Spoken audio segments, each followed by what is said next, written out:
Welcome to go exam.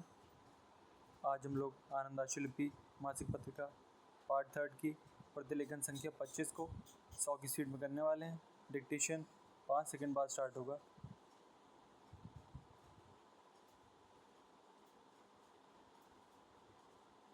भाइयों और बहनों, मेरे मंत्रालय द्वारा आयोजित संयुक्त राष्ट्र पर्यावरण और विकास सम्मेलन के बाद गैर सरकारी संगठन परामर्श के उद्घाटन समारोह के अवसर पर आज आपसे मिलकर मुझे अत्यंत प्रसन्नता हो रही है। संयुक्त राष्ट्र पर्यावरण और विकास सम्मेलन से पूर्व भी हमें इस प्रकार के परामर्श किए हैं और उस समय मैंने यह वायदा किया था कि स्वैच्छिक क्षेत्र तथा अन्य विशेषज्ञों के साथ इस प्रकार का परामर्श किया जाता रहेगा। मेरा दृढ़ विश्वास है कि यह क्षेत्र पर्यावरणीय कार्यसूची के निर्धारण और क्रियान्वयन में अधिकाधिक महत्वपूर्ण भूमिका निभा रहा है और यह अनिवार्य है कि यह क्षेत्र इस प्रयास में सरकार के साथ समान भागीदारी निभाए। यह भी अत्यंत हर्ष का विषय है कि संयुक्त राष्ट्र पर्यावरण और विकास सम्मेलन के महासचिव और इन दिनों संयुक्त राष्ट्र विकास के प्रशासक के विशेष सलाहकार अपने कुछ वरिष्ठ सहयोगियों के साथ आज हमारे साथ हैं।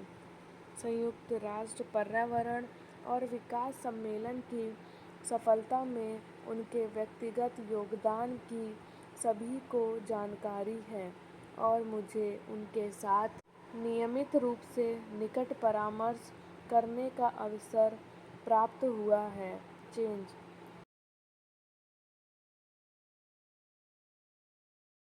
रियो सम्मेलन अनेक अर्थों में एक ऐतिहासिक घटना थी। इससे पर्यावरण और विकास के आपसी संबंधों के बारे में और इन विषयों को एक साथ हल किया जाना क्यों और कैसे आवश्यक है, इस संबंध में अत्यधिक जागरूकता उत्पन्न हुई है। पर्यावरण और विकास के संदर्भ में गरीबी और अमीरी के अंतर संबंधों को बेहतर तरीके से समझा जा रहा है। राष्ट्रों के बीच संबंधों में आपसी सूझबूझ का क्षेत्र बढ़ा है, जिससे सच्ची विश्व भागीदारी का मार्ग प्रशस्त होगा। कार्यसूची 21 को पारित किए जाने के अलावा रियो में हस्ताक्षर के लिए रखी गई रियो घोषणा और वानिकी सिद्धांतों, जलवायु परिवर्तन और जैविक विविधता पर 2 कन्वेंशनों के मानवता के लिए दूरगामी परिणाम निकलेंगे। यह एक भव्य शुरुआत है। अब अंतर्राष्ट्रीय समुदाय को यह सुनिश्चित करना है कि रियो द्वारा प्रदान की गई गति को न केवल बनाए रखा जाना है, बल्कि इसे और भी तेज किया जाना है।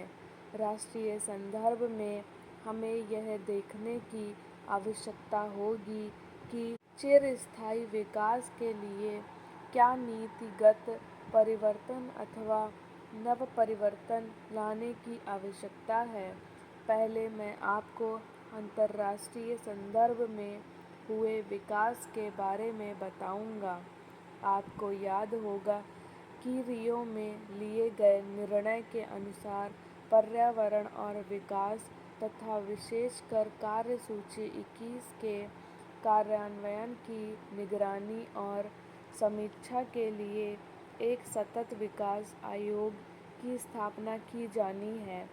सतत विकास आयोग की सही कार्यविधियों के बारे में संयुक्त राष्ट्र महासभा द्वारा निर्णय लिया जाना है, जहां इन दिनों इस विषय पर चर्चा हो रही है। मैं इस विषय पर अन्य विकसित और विकासशील देशों के अपने सहयोगियों तथा संयुक्त राष्ट्र के महासचिव सहित वरिष्ठ अधिकारियों के साथ विचार विमर्श करने के लिए न्यूयॉर्क गया था। स्टार्ट।